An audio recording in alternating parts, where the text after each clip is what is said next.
দিল্লির মাঠে কিভাবে অপমানের শিকার হলেন রিঙ্কু সিং? কুলদীপ যাদব এটা মজা করছিলেন নাকি এটা তার পিছনে আছে আরো অন্য কিছু? আজকে ভিডিওটা দেখলে সবকিছু তোমাদের ক্লিয়ার হয়ে যাবে, তাই পুরো ভিডিওটা দেখতে থাকুন। চলো দেখা যাক। মঙ্গলবার দিল্লির অরুণ যখন ইসলামের অধীনে সুনীল নারায়ণের নেতৃত্বে 14 রানে জয় পেয়ে যায় কলকাতা নাইট রাইডার্স। দলের হয়ে ভরসাযোগ্য ইনিংস খেলেছেন রিঙ্কু সিং।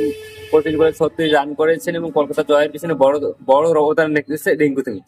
আর রিঙ্কু সিংকে জোড়া থাপ্পড় মেরেছে কুলদীপ যাদব। যখন এই ঘটনা ঘটেছে, যখন এই দুই দলের খেলোয়াড়রা একে অপরের সঙ্গে হাসি ঠাট্টায় মেতেছিল, হঠাৎ করে দিল্লি ক্যাপিটালের স্পিনার কুলদীপ যাদব মজার ছলে রিঙ্কু সিং এর কাছে পরপর দুটো চড় মেরে দেয়। এই মুহূর্তে সোশ্যাল মিডিয়ায় সবচেয়ে ভাইরাল এবং চর্চিত একটা বিষয়। অনেকেই বলতেছে যে একটা ঠাট্টার জলে হলেও এমন কাজ করা একেবারেই ঠিক না। আবার কেউ কেউ কুলদীপ যাদবের বিরুদ্ধে ব্যবস্থা নেওয়ার দাবি জানিয়েছে বিসিসিআই এর কাছে। অনেকে আবার বলছে যে রিঙ্কুর মুখে হাসি হারিয়ে ফেলে একটু মানে রেগে গেছিলেন রিঙ্কু সিং, যা দেখে বোঝাচ্ছিল যে এই ঘটনায় প্রচুর আঘাত পেয়েছিল হয়তো রিঙ্কু সিং।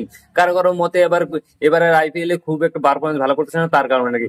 আর এমনি তাদের উদ্দেশ্যে একটা কথা বলতেছি যে ভাই, কুলদীপ যাদব এন্ড তোমার রিঙ্কু সিং আমাদের এরা খুব ভালো বন্ধুত্ব। আর কেকেআর একসঙ্গে খেলছে, সাথে রঞ্জি ট্রফিতেও এরা দুজনে একসঙ্গে অনেকবার অনেক ম্যাচ খেলছে, অনেক সঙ্গে একদম বন্ধুত্বের মধ্যে। কেন আমরা আমাদের বন্ধুত্বের সঙ্গে মানে চট মানি না, ঠিক এক্স্যাক্টলি এটাই করেছে কুলদীপ যাদব। আর কুলদীপ যাদব যদি আমরা দেখি তো কুলদীপ যাদব কিন্তু ভালো দুষ্টামি করে, ঠিক আছে? এটা দেখো, ফ্রেন্ডদের মধ্যে এটা হতেই পারে।